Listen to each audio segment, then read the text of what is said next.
দর্শক, গত রাতে একটা বেশ মজার এবং চাঞ্চল্যকর খবরই এসেছে গণমাধ্যমে। সেই খবরটা হচ্ছে, কিছুদিন আগেই কারাগার থেকে মুক্ত হলেন আওয়ামী লীগের সাবেক মন্ত্রী এবং বহিষ্কৃত নেতা, আওয়ামী লীগ থেকে বহিষ্কৃত নেতা লতিফ সিদ্দিকী। লতিফ সিদ্দিকী কাদের সিদ্দিকীর ভাই, বড় ভাই। তারা দুজনই বীর মুক্তিযোদ্ধা। সেই লতিফ সিদ্দিকী এবার ঘোষণা দিলেন যে তিনি নির্বাচন করবেন। তার গায়ে আওয়ামী লীগের গন্ধ আছে, এই অভিযোগেই কিন্তু তাকে গ্রেপ্তার করা হয়েছিল এবং সন্ত্রাস দমন আইনে তাকে গ্রেপ্তার করা হয়েছিল। হাইকোর্ট থেকে জামিনে আছেন মুক্ত।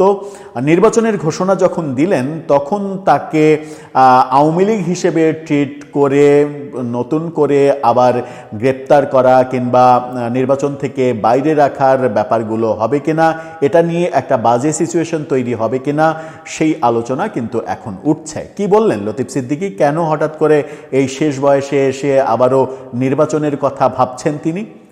তার ভাষ্য নিয়ে আলোচনা করব এই ভিডিওতে। থাকবেন পলিটিক্স টিভির নিয়মিত আয়োজনে।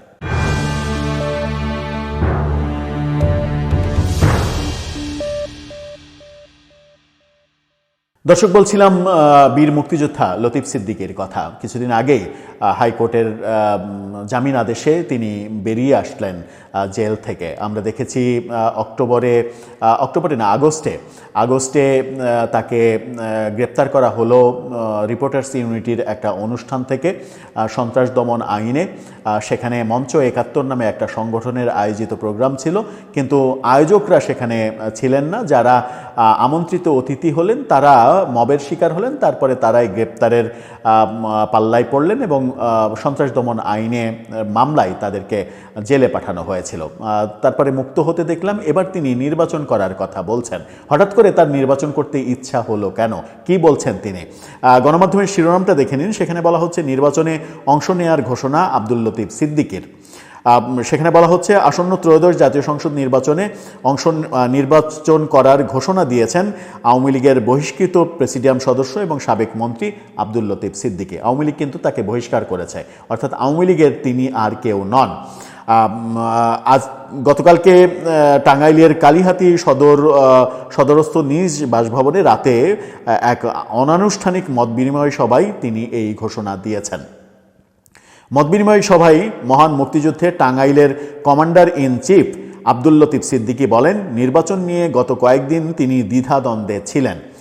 তবে জনগণের মতামত ও জনরায়কে সবসময় গুরুত্ব দিয়ে রাজনীতি করেছেন উল্লেখ করে তিনি বলেন, কর্মী সমর্থক ও এলাকার সাধারণ মানুষের আগ্রহ এবং অনুরোধের প্রতি সম্মান জানিয়েই তিনি নির্বাচনে অংশ নেওয়ার সিদ্ধান্ত নিয়েছেন। তিনি আরও জানান, নির্বাচনী প্রস্তুতির অংশ হিসেবে ২৯ ডিসেম্বর তিনি মনোনয়নপত্র জমা দেবেন। এরপর পর্যায়ক্রমে গণসংযোগ এবং নির্বাচনের অন্যান্য কাজ করবেন। অনানুষ্ঠানিক এই মতবিনিময় সভায় তার নির্বাচনী এলাকার শুভানুধ্যায়ী সহ দলীয় নেতাকর্মী, তার তো আর দল নেই, কর্মী সমর্থকরা ছিল। যারা কর্মী সমর্থক তারা হয়তো আওয়ামী লীগেরই লোক হবে, কিংবা কৃষক শ্রমিক জনতা লীগ, তার ভাইয়ের যে দল, সেই দলের হবে। অর্থাৎ কাদের সিদ্দিকী এক আসনে নির্বাচন করবেন, লতিফ সিদ্দিকী আর এক আসনে নির্বাচন করবেন, টাঙ্গাইল থেকেই দুইজন নির্বাচন করবেন, এরকমটাই হতে পারে। কিন্তু কিছুদিন আগে আমরা বঙ্গবীর কাদের সিদ্দিকীর ঘোষণা শুনেছিলাম এরকম যে সব দলকে যদি নির্বাচন করতে দেয়া না হয় তাহলে এই নির্বাচনে তিনি অংশ নেবেন না। কাদের সিদ্দিকী সেই ঘোষণাতেই এখনও আছেন নাকি তার মত পাল্টেছেন, সেই ব্যাপারে আমাদের কাছে আপডেট তথ্য এখনও নেই। তবে লতিফ সিদ্দিকী যেহেতু নির্বাচনের ঘোষণা দিচ্ছেন, সেহেতু ধরে নেওয়া যায় তার ভাই বঙ্গবীর কাদের সিদ্দিকী তিনিও হয়তো নির্বাচন করবেন। এখন দেখার বিষয়, লতিফ সিদ্দিকী নির্বাচন করবেন এই ঘোষণার পরে তাকে আওয়ামী লীগের ট্যাগ দিয়ে, যদিও আওয়ামী লীগ থেকে বহিষ্কৃত হয়েছেন অনেক দিন আগে, আওয়ামী লীগের ট্যাগ দিয়ে তার বিরুদ্ধে কোনো আইনগত ব্যবস্থা নেওয়া হয় কিনা। কারণ বিভিন্নভাবেই এটা প্রতিষ্ঠিত হয়েছে যে আওয়ামী লীগ সংশ্লিষ্ট কেউ নির্বাচন করতে পারবেন। মাঝখানে একবার বলা হয়েছিল, বিদেশি বিভিন্ন কর্তৃপক্ষকে সরকার বলার চেষ্টা করছিলেন বলে গণমাধ্যম জানিয়েছিল যে আওয়ামী লীগের যারা নির্দোষ যারা অপরাধী না, যারা মানবতা বিরোধী অপরাধ করেনি, সেরকম স্বতন্ত্র যদি নির্বাচন করতে চাই তাহলে সেখানে সরকার কোনো বাধা দেবে না।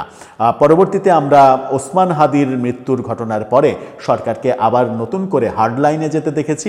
সেই ব্যাপারটা লতিফ সিদ্দিকীর ওপরে আবার গিয়ে পড়ে কিনা সেটাই এখন দেখার বিষয়। দর্শক, আপনার কি মনে হয় লতিফ সিদ্দিকী নির্বাচনের ঘোষণা দেওয়ার প্রেক্ষাপটটাকে আপনি কি মনে করছেন?